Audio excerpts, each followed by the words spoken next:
Hi everyone, welcome to study कर। मैं दुष्यंत आपके सामने एक बार फिर से हाजिर हूँ स्टैटिक जीके की क्लास को लेकर। तो दोस्तों, जैसा कि आपको पता है, स्टैटिक जीके की क्लास में अब जो हमारा टॉपिक चल रहा है वो चल रहा है हमारा आपका वन्य जीव अभ्यारण्य और आपके राष्ट्रीय उद्यान। पार्ट 1 मैंने आपके लिए पहले ही अपलोड करा चुका है। आपको क्लास मिल गई होगी पार्ट 1 की। उम्मीद करता हूं आपको बहुत ही पसंद आई होगी। तो दोस्तों, जो भी बच्चे चैनल के साथ में नए जुड़े हैं, प्लीज पहले चैनल को सब्सक्राइब कर दें और पास वाले बेल आइकन को भी प्रेस कर दें ताकि आपको वीडियोस की नोटिफिकेशन जाती रहे और आपकी तैयारी एक अच्छी दिशा में बढ़ती रहे। लाइक शेयर कमेंट करना बिल्कुल ना भूलें। तो थोड़ा सा आगे बढ़ने से पहले थोड़े से बात कर लेते हैं पिछली क्लास की, जो हमने पीछे पढ़ा था। थोड़ा सा रिवीजन हो जाएगा, आपको अच्छे से याद रह पाएगा हर एक चीज को। मेरा यही आपसे कहना रहता है, बार बार आपसे यही आपसे दरकार करता रहता हूँ कि चीजों को अच्छी तरीके से रिवाइज कीजिए, अच्छे से पढ़िए, मन लगाकर पढ़िए। आपका सिलेक्शन जरूर 100% हो जाएगा। यदि आप स्टडी करके साथ जुड़े हुए हैं तो आपका सिलेक्शन पक्का 100% हो जाएगा। तो जो अभी पिछली क्लास में हमने पढ़ा था, सबसे पहली बात जो थी, जो हमारा टॉपिक था, उसके ऊपर हम जिसके ऊपर क्लासेस चल रही थी आपका स्टैटिक जीके में, राष्ट्रीय उद्यान और वन्य जीव अभ्यारण्य, इसके बीच का मैंने आपको डिफरेंस बताया था कि दोनों के बीच में क्या अंतर होता है। राष्ट्रीय उद्यान क्या होते हैं और आपके वन्य जीव अभ्यारण्य क्या होते हैं। तो एक छोटी सी नजर में इसको देख लेते हैं और आपका फिर आगे बढ़ते क्लास को अपनी को कंटिन्यू करते हैं।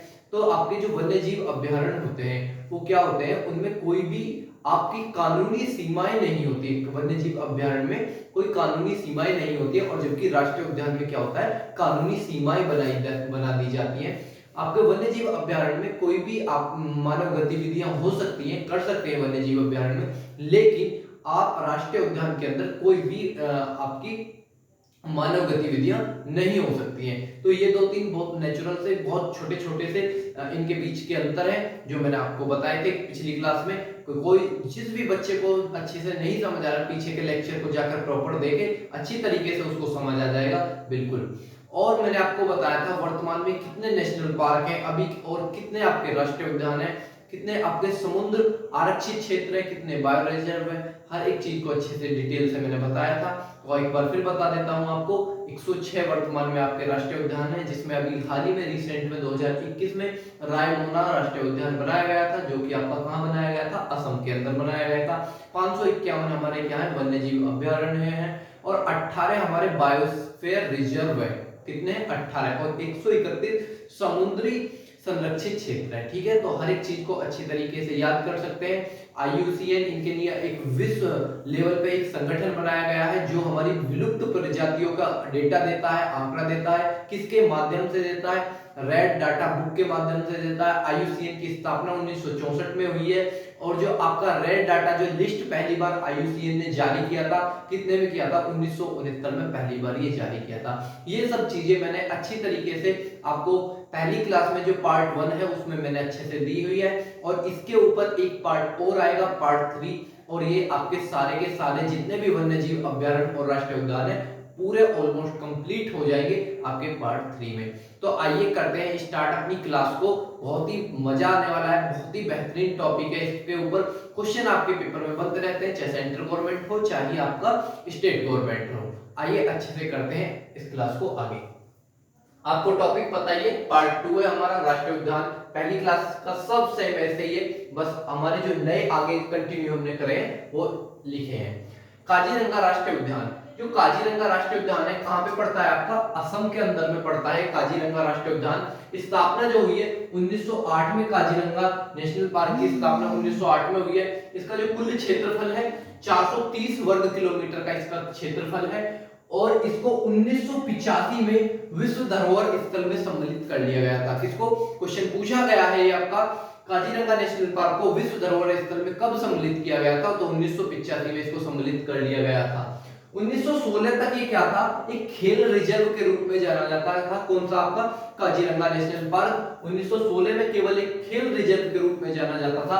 1950 तक ये क्या बन गया था, एक वन्य जीव अभ्यारण्य बन गया था। लेकिन 1968 में आकर इसको एक राष्ट्रीय उद्यान का दर्जा दे दिया गया, काजीरंगा राष्ट्रीय उद्यान आपका 1968 में। IUCN जो मैंने अभी आपको बताया था, जो एक वैश्विक लेवल पे हमारा संगठन है जो इन सब जो विलुप्त प्रजाति हैं, चाहे पेड़ पौधे हो, चाहे कीट पतंगे हो या हमारे जीव जंतु हो, जो इनके बारे में डेटा देता है हमें, तो वो ये वही IUCN वही संगठन है। तो इसने जो भारत के काजीरंगा नेशनल पार्क को रैंकिंग दी हुई है, कौन सी रैंकिंग दी हुई है? सेकंड नंबर का द्वितीय स्थान दिया हुआ है। ठीक है, आगे चलते हैं। एक सींग वाला गैंडा के लिए प्रसिद्ध है।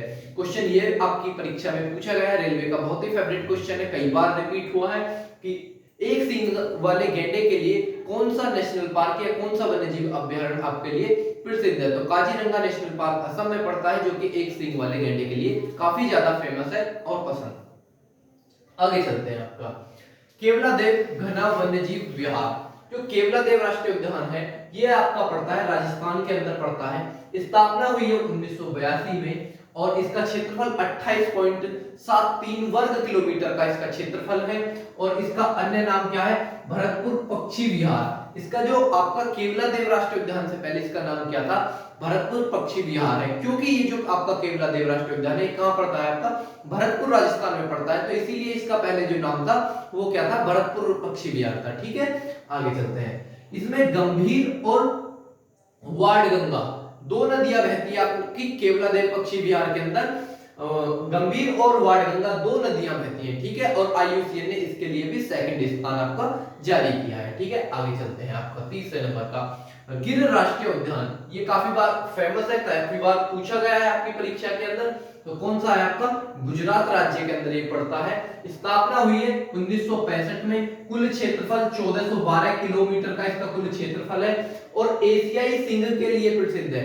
क्वेश्चन पूछा गया है कि आपका एशियाई सिंह के लिए कौन सा आपका राष्ट्रीय उद्यान फेमस है?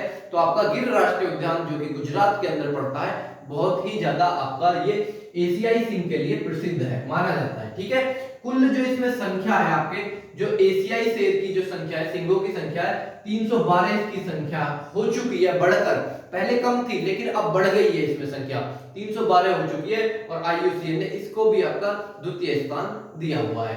IUCN ने ज्यादातर जितने भी, मैंने आपको पिछली क्लासेस में भी बताया था, IUCN ने जितने भी भारत के आपके वन्यजीव और आपके राष्ट्रीय उद्यान है, हर किसी को ही सेकंड स्थान पर लिए हुए हैं। ठीक है, आगे चलते हैं।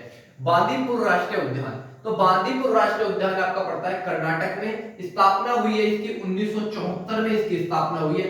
कुल क्षेत्रफल 874 वर्ग किलोमीटर का इसका क्षेत्रफल है और प्रोजेक्ट टाइगर 1974 के तहत इसको बनाया गया था। IUCN ने सेकंड स्थान इसको दिया गया है। पहले इसका नाम क्या था? वेणुगोपाल वन्यजीव पार्क था। क्या था? वेणुगोपाल वन्यजीव पार्क इसका नाम था। और आपका 1974 में ही इसको बदलकर क्या कर, प्रोजेक्ट टाइगर के तहत लाकर क्या कर दिया गया? बांदीपुर राष्ट्रीय उद्यान कर दिया गया था। अगला है आपका नल सरोवर पक्षी अभ्यारण्य। तो नल सरोवर पक्षी अभ्यारण्य आपका कहां पड़ता है? गुजरात के अंदर पड़ता है। स्थापना हुई है आपकी 1969 में इसकी स्थापना हुई है। क्षेत्रफल 120 वर्ग किलोमीटर का इसका क्षेत्रफल है और 2012 में रामसर साइट, रामसर आर्द्र भूमि के तहत इसको सम्मिलित कर लिया गया था आपका 2012 में। ठीक है, आगे चलते हैं। नंदनकानन वन्यजीव अभ्यारण्य, तो नंदनकानन वन्यजीव अभ्यारण्य कहां पड़ता है? आपका उड़ीसा के अंदर पड़ता है। स्थापना हुई है आपकी 1979 में इसकी स्थापना हुई है। 2009 में वर्ल्ड एसोसिएशन ऑफ जू और एक्वेरियम, इसके तहत इसको 2009 में इसको सम्मिलित कर लिया गया था और सबसे पहला, सबसे बड़ा जो चिड़ियाघर बनाया गया था आपका नंदनकानन वन्यजीव अभ्यारण्य जो है आपका पहला चिड़ियाघर बनाया गया था। ठीक है, आगे चलते हैं। दक्षिग्राम अभ्यारण्य, जो दक्षिग्राम अभ्यारण्य ये हमारा कहां पड़ता है? जम्मू कश्मीर के अंदर पड़ता है। ये हमारा स्थापना हुई है इसकी 1981 में स्थापना हुई है। कुल क्षेत्रफल 141 वर्ग किलोमीटर का इसका क्षेत्रफल है और ये आपका जो अभ्यारण्य कहां जगह पड़ता है?